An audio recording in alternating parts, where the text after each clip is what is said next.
ইসলাম কোনো নির্দিষ্ট দিনে কাউকে অধিকার দেয় না, ঠিক কিনা বলেন? ইসলাম কোনো নির্দিষ্ট দিনে কাউকে ভালোবাসে না, ভালোবাসার কথা বলে না।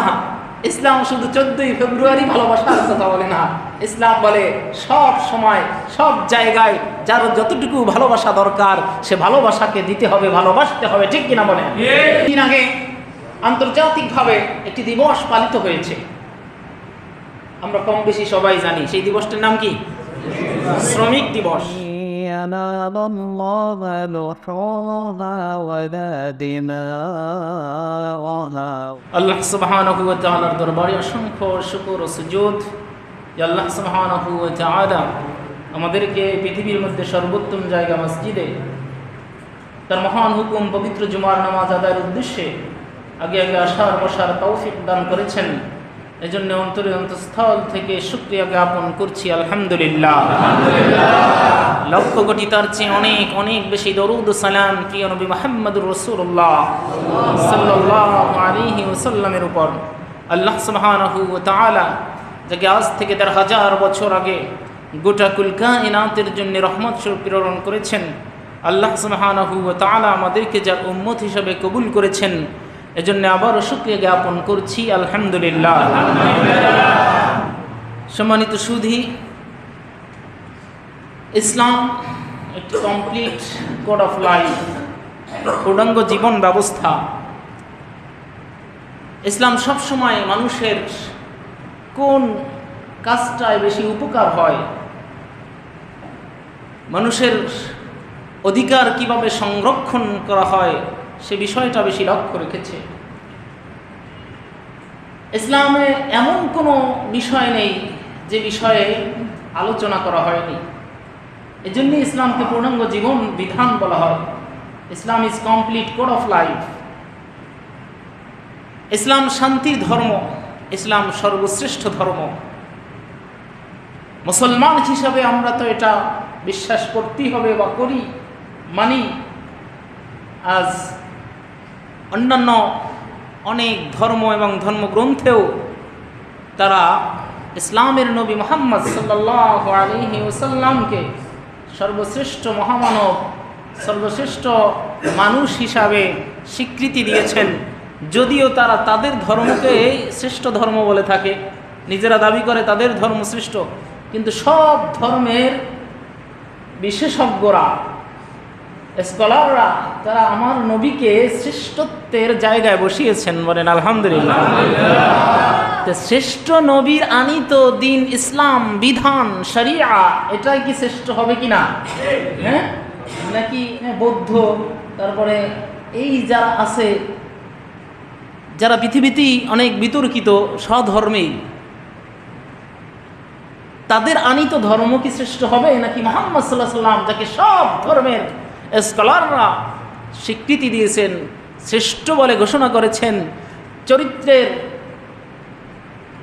সর্বোচ্চ চরিত্রের আসনে অধিষ্ঠিত করেছেন, সেই মুহাম্মদ সাল্লাল্লাহু আলাইহি ওয়াসাল্লামের আনিত ধর্মই শ্রেষ্ঠ হবে, ঠিক কিনা বলেন? সুতরাং ইসলাম শ্রেষ্ঠ ধর্ম কেন? কারণ ইসলাম হুকুকুন নফস, মানুষের নফসের হকগুলোকে পরিপূর্ণভাবে অধিকার দিয়েছে, মানুষের হক পরিপূর্ণভাবে দিয়েছে। পৃথিবীতে যদি কোনো ধর্ম থেকে থাকে যেটা পরিপূর্ণভাবে সব শ্রেণীর, সব পেশার, সব জাত, সব কিছুরই অধিকার দিয়েছেন, সেই ধর্ম হচ্ছে ইসলাম ধর্ম, বলেন সুবহানাল্লাহ। এমন কোনো পেশা নেই, এমন কোনো স্তর নেই, পুরুষ বলেন, নারী বলেন, ছোট বলেন, বড় বলেন, বাবা বলেন, মা বলেন, সন্তান বলেন, শ্রমিক বলেন, মালিক বলেন, নিজ ধর্ম বলেন, বিধর্মীর অনুসারী বলেন, সব শ্রেণীর, সব ধর্মের, সব পেশার অধিকার দিয়েছে একমাত্র ইসলাম। কি খুশি হন নাই? নাকি বিশ্বাস হয় না? ইসলাম পূর্ণাঙ্গ জীবন ব্যবস্থা কেন? সব কিছুর অধিকার ইসলাম দিয়েছে। এখন আমরা সেই অধিকার আদায় করি আর না করি সেটা আপনার বিষয়, আমার বিষয়। না করলে সেটা তো ইসলামের কোনো দোষ না। তা আমার আপনার দোষ? তো ইসলাম পরিপূর্ণ অধিকারই দিয়েছে। ভাইরা আমার, বন্ধুরা আমার, সুতরাং ইসলাম সকলকে যার যার স্তর অনুযায়ী মর্যাদা দিয়েছে, সম্মান দিয়েছে। যার যতটুকু মর্যাদা পাওয়া দরকার, সম্মান পাওয়া দরকার, অধিকার পাওয়া দরকার, সেটা ইসলাম দিয়েছে। ইসলাম কালোকে খারাপ চোখে দেখার সুযোগ দেয় নাই। ইসলাম গরিবদেরকে ছোট চোখে দেখার কোনো সুযোগ দেয় নাই। ইসলাম যারা শিক্ষিত নয়, অশিক্ষিত, তাদেরকে খারাপ চোখে দেখার কোনো সুযোগ দেয় নাই। সব শ্রেণী পেশার মানুষকে সমানভাবে সম্মান করতে হবে, শ্রদ্ধা করতে হবে। যার যার জায়গায় তার আমল অনুযায়ী, তাকওয়া অনুযায়ী, তার জ্ঞান অনুযায়ী সে সম্মানিত হবে, সেটা ভিন্ন জিনিস। কিন্তু কাউকে খাটো করার সুযোগ ইসলাম দেয় নাই। আপনি মালিক পক্ষ আর অপর পক্ষ শ্রমিক পক্ষ, আমি শ্রমিককে হেয় প্রতিপন্ন করবেন, তুচ্ছ তাচ্ছিল্য করবেন, সে শ্রমিক বলে, এই সুযোগ ইসলাম দেয় নাই। আপনি ছোট বলে তাকে তুচ্ছ তাচ্ছিল্য করবেন, তাকে আপনি জুলুম করবেন, নির্যাতন করবেন, সেই সুযোগ ইসলাম দেয় নাই। প্রত্যেকের স্ব স্ব জায়গায় অধিকার ইসলাম দিয়েছে। এখন সেই অধিকার যদি আমরা পরিপূর্ণভাবে পুঙ্খানুপুঙ্খরূপে আমরা রক্ষা করতে পারতাম, তাহলে এই সমাজ ব্যবস্থাটা অত্যন্ত চমৎকার হতো, অত্যন্ত শান্তিময় হতো, সুশৃঙ্খল হতো। যার যার জায়গায় যদি তাকে আমরা অধিকার দিতে পারতাম, স্বামীর অধিকার, স্ত্রীর অধিকার, মা বাবার অধিকার, সন্তানের অধিকার, ছোটদের অধিকার, বড়দের অধিকার, নিম্ন শ্রেণীর অধিকার, সবার অধিকার যদি আমরা রক্ষা করে চলতে পারি, হকগুলো আদায় করে চলতে পারি, তাহলে এই সমাজটা, এই দেশটা, এই রাষ্ট্রটা হবে শান্তিময়, সুশৃঙ্খল, একটা উন্নত রাষ্ট্র, উন্নত জাতি। বলেন ঠিক কিনা? যার যার জায়গা থেকে যদি আমরা যার যার অধিকারকে আদায় করতে পারি। ভাইরা আমার, বন্ধুরা আমার, ইসলাম বিশেষ করে শ্রমকে খুব সম্মান করেছে, শ্রমিকদেরকে অধিকার দিয়েছে। গত 2 দিন আগে আন্তর্জাতিকভাবে একটি দিবস পালিত হয়েছে, আমরা কম বেশি সবাই জানি। সেই দিবসটার নাম কি? শ্রমিক দিবস। 1 মে আন্তর্জাতিক শ্রমিক দিবস। এই শ্রমিক দিবসের ইতিহাসে আমি যাচ্ছি না, কারণ ইসলাম কোনো নির্দিষ্ট দিনে কাউকে অধিকার দেয় না, ঠিক কিনা বলেন? ইসলাম কোনো নির্দিষ্ট দিনে কাউকে ভালোবাসে না, ভালোবাসার কথা বলে না। ইসলাম শুধু 14ই ফেব্রুয়ারি ভালোবাসার কথা বলে না। ইসলাম বলে সব সময়, সব জায়গায় যার যতটুকু ভালোবাসা দরকার, সে ভালোবাসাকে দিতে হবে, ভালোবাসতে হবে, ঠিক কিনা বলেন? মা বাবাকে যেমন ভালোবাসা দরকার, সন্তানকে যেমন ভালোবাসা দরকার, হ্যাঁ, ছাত্রকে যেমন ভালোবাসা দরকার, ওস্তাদকে যেমন ভালোবাসা দরকার, আত্মীয় স্বজনকে যেমন ভালোবাসা দরকার, যার যে পর্যায়ের ভালোবাসা, সেই ভালোবাসা নির্দিষ্ট কোনো দিনের সাথে সম্পর্ক নয়। সেই ভালোবাসা 24 ঘন্টা সব সময় সেই ভালোবাসা থাকবে, ঠিক কিনা বলেন? ইসলাম নির্দিষ্ট একটা দিনে অধিকার দিতে চায় না। সুতরাং শ্রমিক দিবস যদিও একটা ইতিহাসকে, একটি ঘটনাকে কেন্দ্র করে এই শ্রমিক দিবস হয়েছে, শ্রমিকের অধিকার আদায়ের আন্দোলন, এবং এই দিনটা এখন ছুটি পালন করে শ্রমিকরা। কিন্তু এই ইসলাম শ্রমিকদের অধিকার যুগ যুগ ধরে দিয়ে এসেছে। আমার নবী, আপনার নবী মুহাম্মদ সাল্লাল্লাহু আলাইহি ওয়াসাল্লাম সব ধরনের শ্রমিককে সম্মান করতে বলেছেন, সব ধরনের শ্রমিকের অধিকার দিয়েছেন। বলেন আলহামদুলিল্লাহ। আলহামদুলিল্লাহ। সাহাবী প্রশ্ন করলে, ইয়া রাসূলুল্লাহ, ইয়া হাবিবাল্লাহ, কোন উপার্জন উত্তম? আল্লাহর হাবিব সাল্লাল্লাহু আলাইহি ওয়াসাল্লাম বলেন, ব্যক্তির নিজ হাতে উপার্জন করাটা হচ্ছে সর্বোত্তম। বলেন সুবহানাল্লাহ। ব্যক্তির নিজ হাতের যে উপার্জন, এটা হচ্ছে কি? সর্বোত্তম উপার্জন। নিজ হাতে যেটা কষ্ট করে, শ্রম ব্যয় করে যে উপার্জনটা করে, এই উপার্জনটা হচ্ছে সর্বোত্তম উপার্জন। সুবহানাল্লাহ।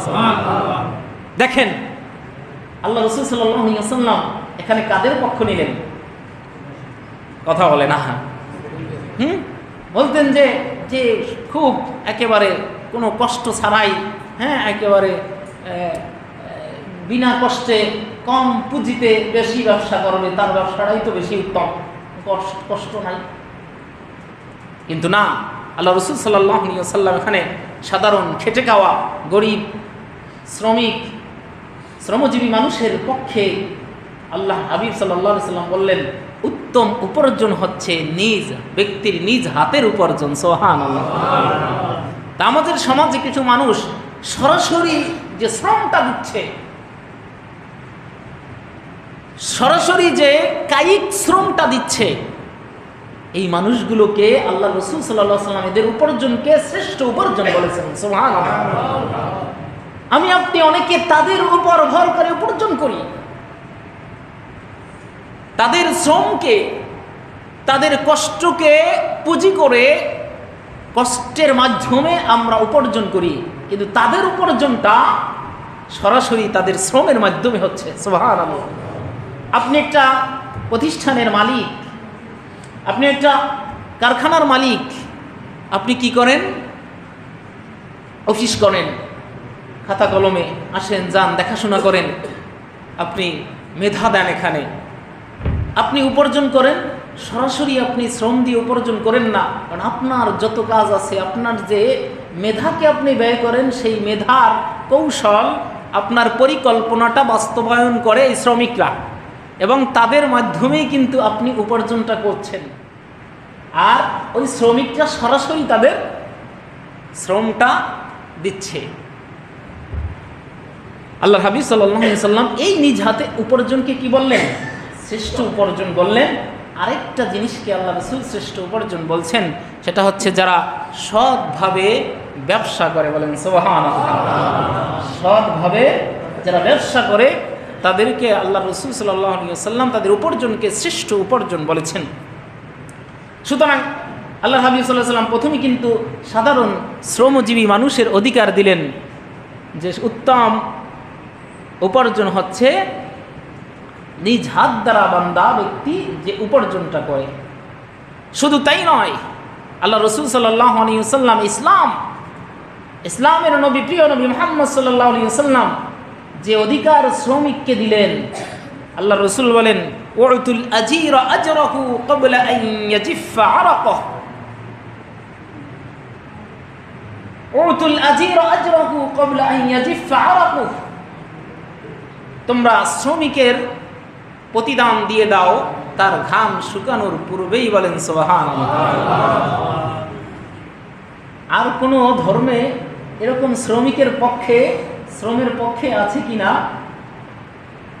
আল্লাহ রাসূল সাল্লাল্লাহু আলাইহি ওয়াসাল্লাম বলেছেন শ্রমিকের তোমরা পারিশ্রমিকটা দিয়ে দাও শ্রমিকের ঘাম শুকানোর আগে, তার মানে যত দ্রুত পারো দিয়ে দাও। সারাদিন কাজ করেছে, পারলে সন্ধ্যার সময় জারি যাওয়ার সময় তোমরা পারিশ্রমিকটা দিয়ে দাও। মাসিক যারা কাজ করে মাস শেষে তোমরা বেতনটা সঠিক সময় দিয়ে দাও। ঘন্টা প্রতি যারা কাজ করে, ঘন্টাকে যারা কাজ করে, কাজটা শেষ তো তুমি তার পারিশ্রমিকটা দিয়ে দাও। তোমার পাওনাটা তো পরিপূর্ণভাবে সে আদায় করে দিল, কিন্তু তার পাওনা তো তুমি এখন আদায় করলা না। কথা বোঝেন নাই? তোমার পাওনা যে কাজটা, তার থেকে তোমার কাজটা আদায় করার প্রয়োজন ছিল সেটা সে করে দিল, কিন্তু তুমি তার পাওনাটা তুমি দিলে না। আল্লাহ রাসূল সাল্লাল্লাহু আলাইহি ওয়াসাল্লাম বলেছেন কিয়ামতের ময়দানে 3 ব্যক্তির বিরুদ্ধে অভিযোগ করা হবে। তাদের মধ্যে একজন হলো যে শ্রমিক থেকে তার পূর্ণ পাওনাটা আদায় করে নিল, কাজটা করাইয়া নিল, কিন্তু তার পূর্ণ মজুরি দান করলো না, বাকি রাখলো, ঘুরাইলো, আজ তো কাল, এরকম করতে করতে করতে আপনি শ্রমিককে ঠকালেন, দিলেন না। আল্লাহর হাবিব সাল্লাল্লাহু আলাইহি ওয়াসাল্লাম বলেন কিয়ামতের ময়দানে তার বিরুদ্ধে অভিযোগ করা হবে। নাউজুবিল্লাহ বলেন। সুতরাং শ্রমিক দিয়ে আপনি কাজ করিয়েছেন, সাথে সাথে তার মজুরি দিয়ে দেন।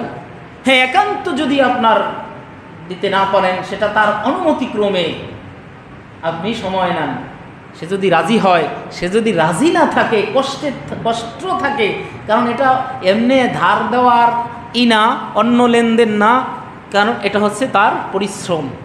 সে যদি এই শর্তে রাজি হয় যে ভাই আমি কয়েকদিন পরে দেব বা বিলম্বে দেব, তাহলে তো আর কথা নাই।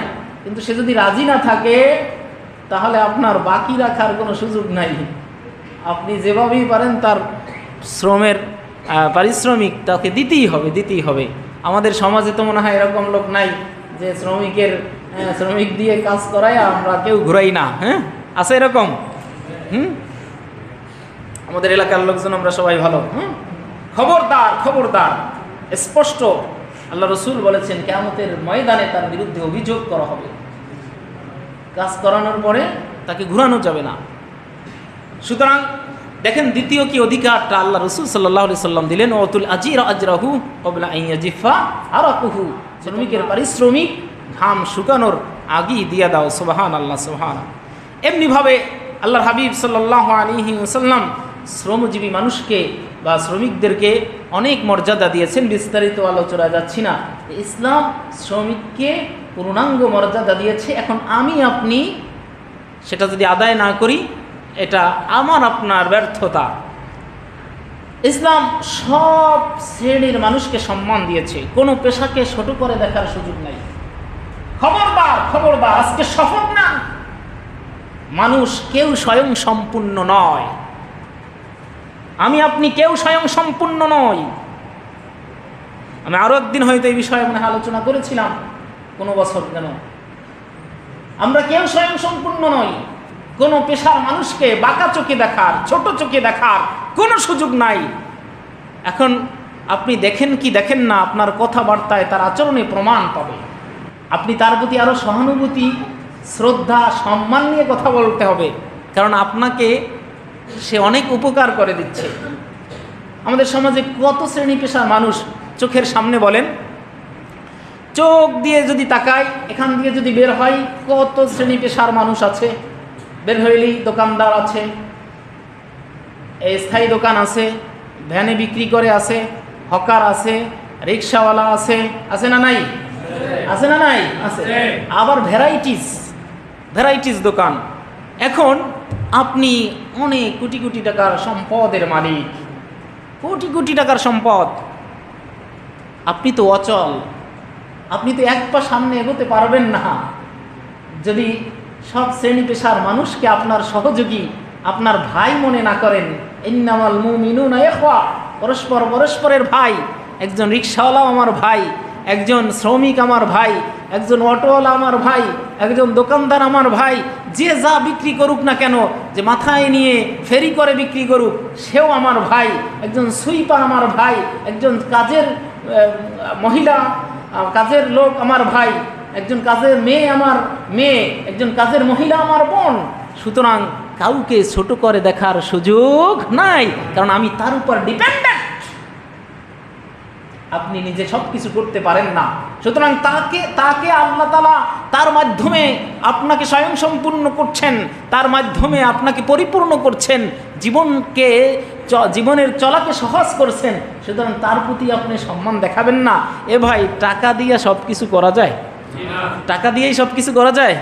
এখন এনে আপনাকে যদি বলি, আপনাকে 5,000 টাকা দেবো, আপনি সুইপারের এই কাজটা করেন, আপনি এই ট্যাঙ্কিটা পরিষ্কার করেন, আপনাকে 1 লাখ টাকা দিব, আপনি তো করবেন না। যেটা করবে 5,000 টাকায়, যেই পেশায় আল্লাহ তাআলা ওকে নিয়োজিত করেছেন আপনার জন্যে, আমার জন্যে, যে সেই লোকটা 5,000 টাকায় করবে, কিন্তু আপনাকে 5 লাখ দিলেও তো করবেন না। ঠিক কিনা বলেন? সুতরাং টাকা দিয়েই তো সব করা যায় না ভাইরা আমার, বন্ধুরা আমার। এই জন্য সব শ্রেণী পেশার মানুষকে সমান চোখে দেখতে হবে, শ্রদ্ধার চোখে দেখতে হবে, সম্মানের চোখে দেখতে হবে। কি আমরা এই নিয়াত করতে পারবো না ইনশাআল্লাহ? সমাজে যত শ্রেণী পেশার মানুষ আছে সবাই আমার ভাই। ইন্নামাল মুমিনুনা ইখওয়া, আমি তার উপর ডিপেন্ডেন্ট, সেও আমার উপর ডিপেন্ডেন্ট, সে আমার উপর নির্ভরশীল, আমি তার উপর নির্ভরশীল। চাউলের দোকান, তরকারির দোকানে যাওয়া লাগে কি লাগে না? কথা হয় না? আবার তরকারিওয়ালার চাউল কেনা লাগে কি লাগে না? লাগে। সুতরাং এখন যদি আবার দর্জির কাছে কাপড় সেলাই করতে যাওয়া লাগে কি লাগে না? লাগে। এই জন্যে প্রত্যেকেই প্রত্যেকের উপর নির্ভরশীল। ভাইরা আমার, বন্ধুরা আমার, বিশেষ করে এই যে এই কাজগুলো আমরা নিজেরা করতে চাই না বা করি না, এ ভাই একবার ভেবে দেখেছেন এই কাজগুলো তারা করছে।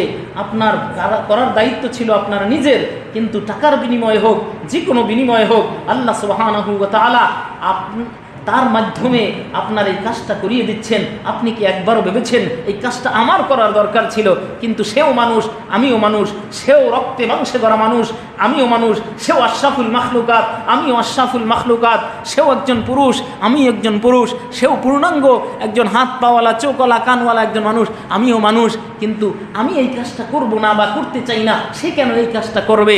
এটা আল্লাহ সুবহানাহু ওয়া তাআলার সৃষ্টির নিজাম, আল্লাহর লীলা খেলা। আল্লাহ তাআলা আমার কাজটা তাকে দিয়ে করিয়েছেন, তার রিজিক আল্লাহ এখানে রেখেছে। সুবহানাল্লাহ। এটা দেখানোর জন্য বান্দা, তুই এর কাজটা দেখে তুই শুকরিয়া আদায় করছো কিনা।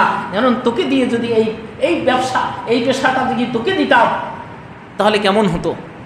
আর তুমি তাকে সম্মান করো কিনা, তুমি তাকে শ্রদ্ধা করো কিনা, যে তুমি আজকে অনেক হ্যাডামওয়ালা, বড় টাকাওয়ালা, বাড়ির মালিক, অমুক সমক, কিন্তু তুমি এই চিন্তা আসে কিনা তোমার যে আমিও তো এই পেশায় নিয়োজিত হতে পারতাম, আল্লাহ তাআলা আমাকে এই অবস্থায় রেখেছেন, কিন্তু আমার কাছে তাকে দিয়ে করাচ্ছেন আমাকে পরীক্ষা করার জন্যে, যে আমি তার প্রতি কেমন ব্যবহার করি। সুবহানাল্লাহ, সুবহানাল্লাহ।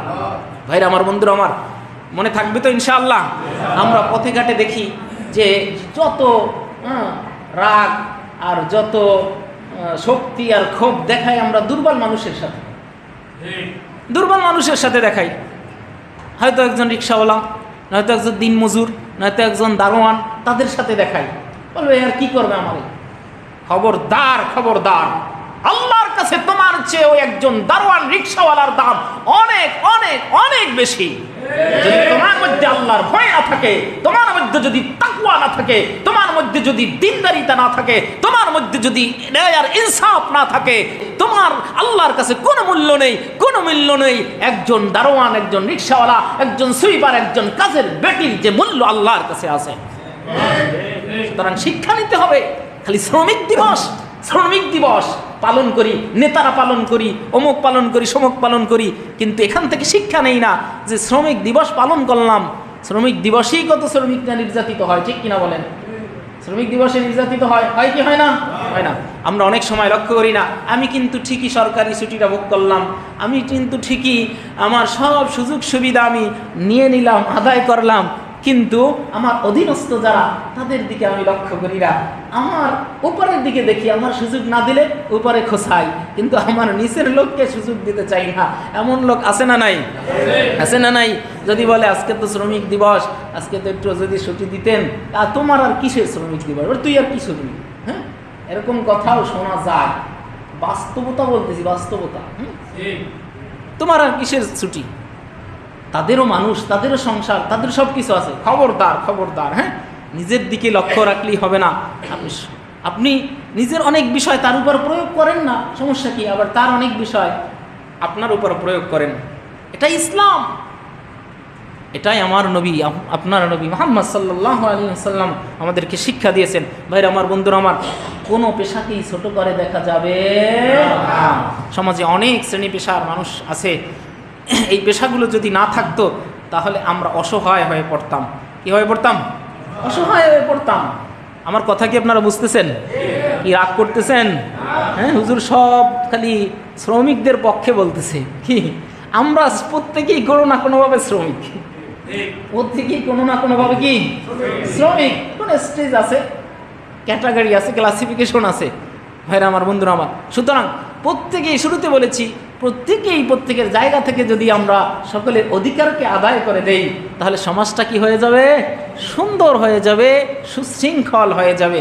কিন্তু আমরা চিন্তা করি আমারটা 16 আনা আর আরেকজনেরটা কি 1 আনা 4 আনা, মোটেও না পারলে কি রে 1 আনা আর 4 আনা, আমারটা 16 আনা আর আরেকজনেরটা কি মোটেও না। এটাই মানুষের স্বভাব হয়ে গেছে, স্বভাব হয়ে গেছে।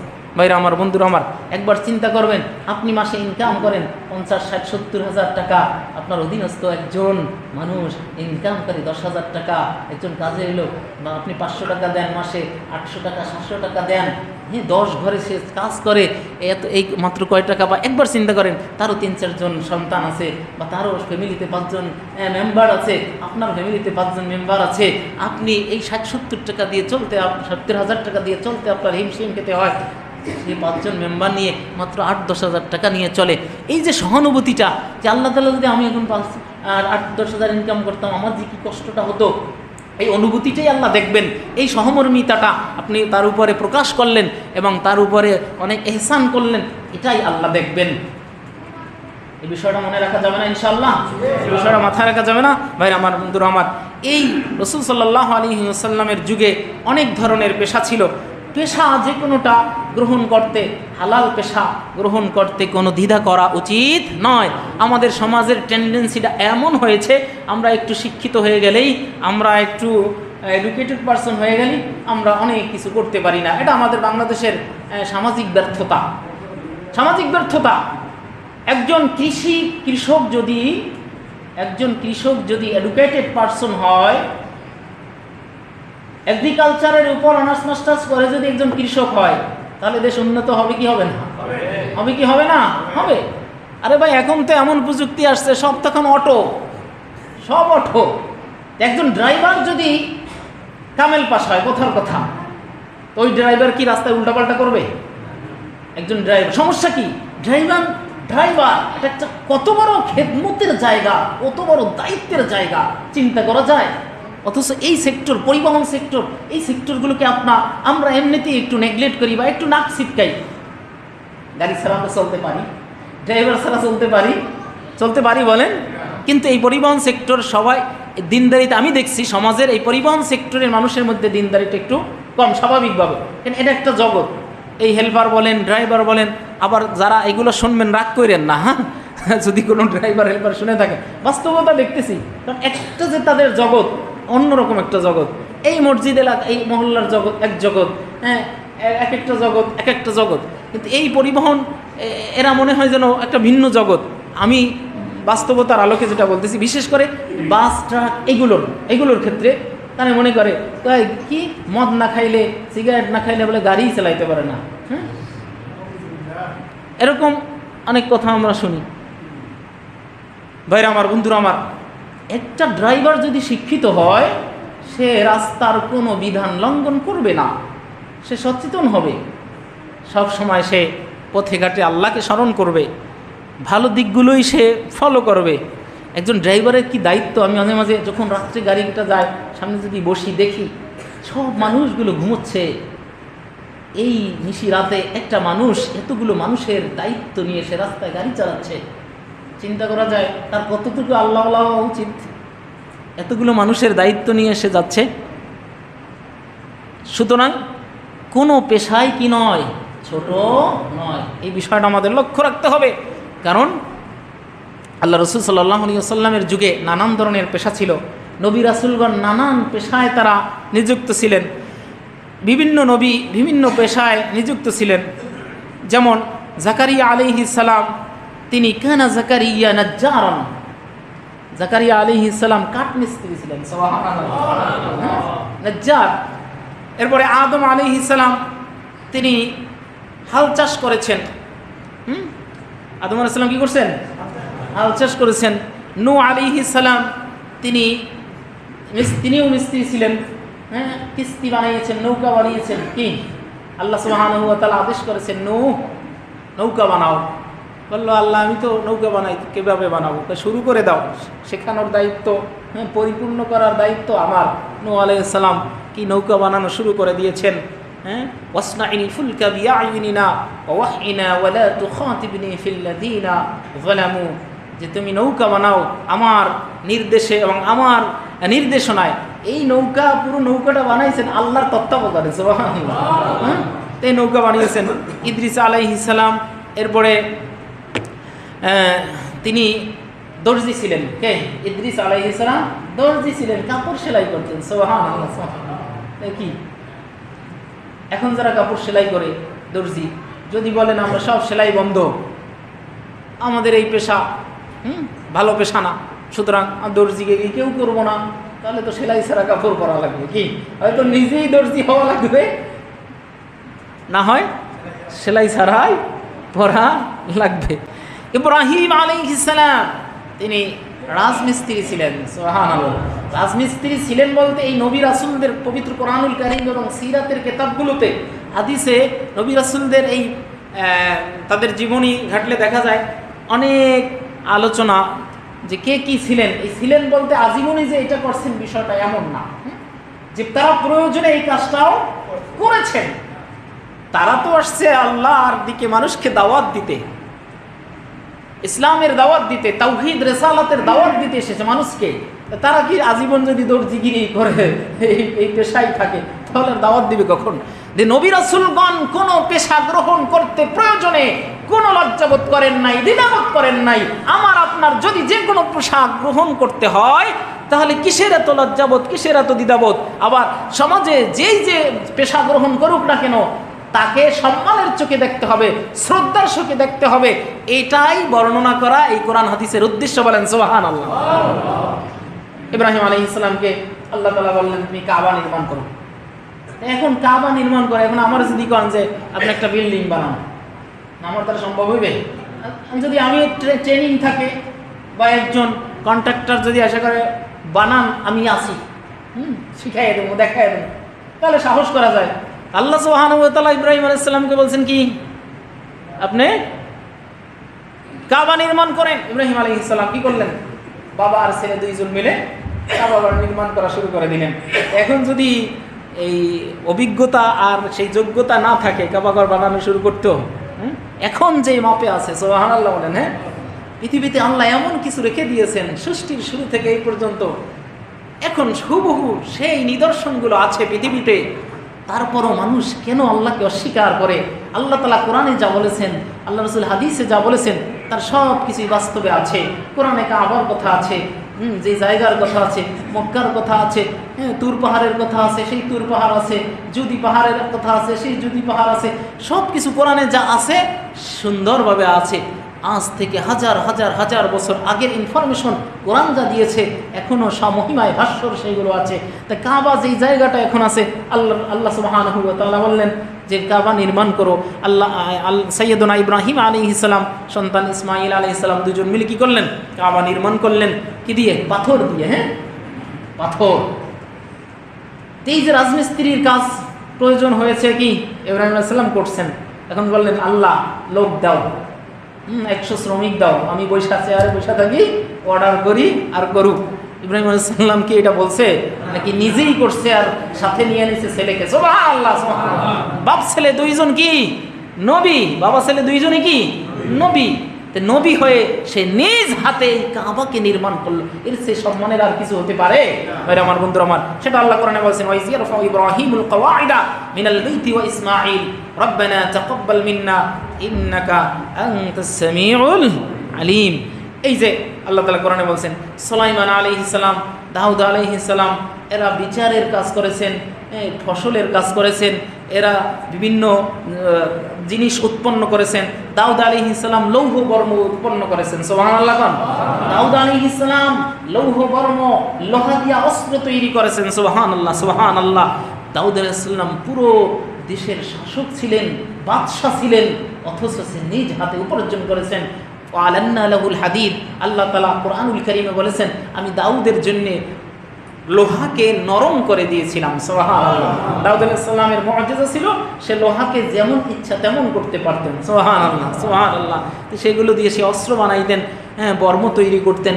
দাউদ আলাইহিস সালাম একদিন তিনি ছদ্মবেশে হাঁটছেন, যে জনগণের কি অবস্থা দেখার জন্যে, দাউদ সম্পর্কে জনগণ কি বলে সেটা দেখার জন্যে। একজন আদর্শ শাসক বা একজন আদর্শ নেতার কাজ হলো জনগণের গোপনে খোঁজ খবর নেওয়া, ছদ্মবেশে, তাকে যেন না চিনে। আগের খেলাফতের সময় দেখবেন অনেক, এখনও ওই যে অনেক কিছু ড্রামা তৈরি করে, অনেক ভিডিও তৈরি করতেছে সে আগের ইতিহাস নিয়ে।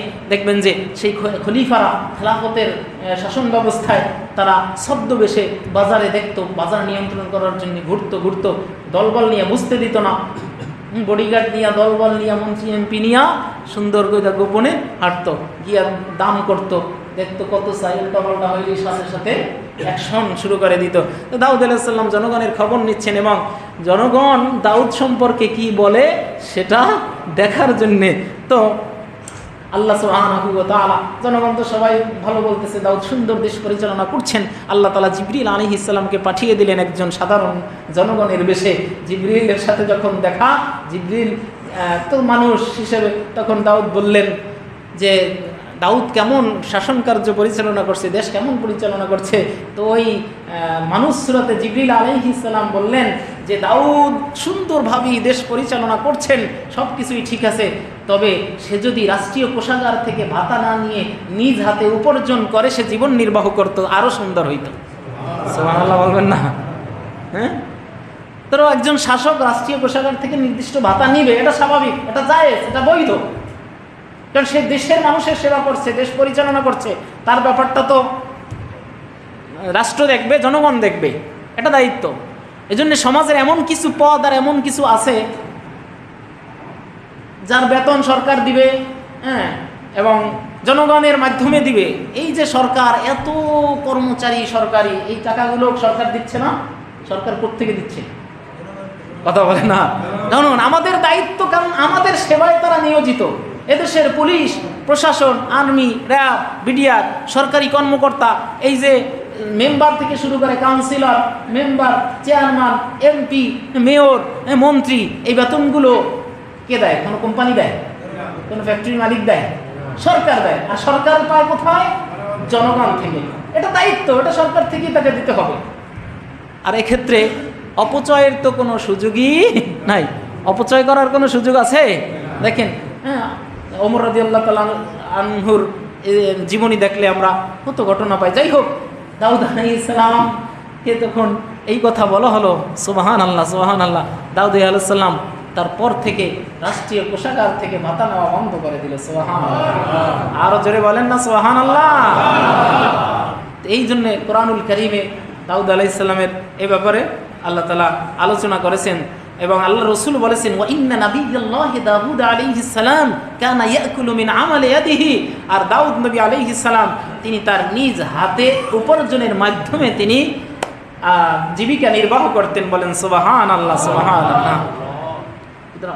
এজন্য আমরা অনেক সময় দেখা যায় নিজের বাজার নিজে করতে চাই না। হ্যাঁ হ্যাঁ, যাদের অন্য ব্যস্ততা আছেই আছে, মানে এগুলোকে আমরা কি করি, অনেক সন্তানরা বাজার করে না, বাপেরে দিয়া বাজার করায়, আছে না নাই? অনেক সন্তানরা বড় হয়েছে এখনো বাজার বাপেরে দিয়ে বাজার করে। আবার অনেক বাবারাও আবার ক্রেডিট মনে করে, কি ও ছোট মানুষ কি বোঝে নেই, যে আমার সন্তানরে দিয়ে আমি এটা করাই না ওইটা করি না। খবরদার খবরদার। যাই হোক, এরকম নবী আলাইহিস সালামের এরকম আম্বিয়া কিরাম বিভিন্ন পেশায় নিয়োজিত ছিলেন। আজকে আমার সর্বশেষ কথা, যে বিষয়টা আমি বোঝাতে চাচ্ছি, যে সমাজে যত শ্রেণী পেশার মানুষ আসে, সব শ্রেণী পেশার মানুষকে কি করতে হবে? মূল্যায়ন করতে হবে, সম্মান করতে হবে, শ্রদ্ধা করতে হবে সমানভাবে। কোনো পেশাকে ছোট করে দেখবেন না, কোনো পেশার শ্রমিককে তুচ্ছ তাচ্ছিল্য করবেন না। মনে থাকবে তো ইনশাআল্লাহ? এবং সকলের অধিকার। দুটো জিনিস আজকের আমার আলোচনার সামারাইজ, নতিজা, সারমর্ম হচ্ছে দুটো।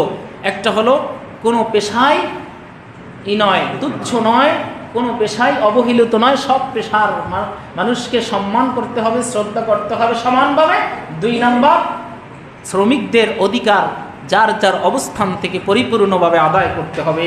যদি আমরা আমল করতে পারি তাহলে আমাদের সমাজটা সুন্দর হবে, ব্যালেন্সপূর্ণ হবে, সুশৃঙ্খল হবে, উন্নত হবে ইনশাআল্লাহ। আমল করার চেষ্টা করবো তো ইনশাআল্লাহ?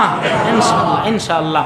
কারণ আল্লাহর কাছে কি কোনো জাত শ্রেণী আছে? বলেন, কোনো জাত শ্রেণী। এটা যদি বিশ্বাস করি তাহলে তো আমরা আচরণ দিক দিয়ে সমাজে চলতে গিয়ে আমরা দেখা যায় অনেক মানুষকে তুচ্ছ তাচ্ছিল্য করি কি করি না? করি। আল্লাহ সুবহানাহু ওয়া তাআলা আমাদেরকে সঠিক বুঝ দান করুন, আল্লাহুম্মা আমিন। আল্লাহ সুবহানাহু ওয়া তাআলা আমাদেরকে শ্রমিকের অধিকার পরিপূর্ণভাবে আদায় করার তৌফিক দান করুন, আল্লাহুম্মা আমিন। ওয়া আখিরু দাওয়ানা আলহামদুলিল্লাহি রাব্বিল আলামিন। মদিনার সবুজ মিনার তেরে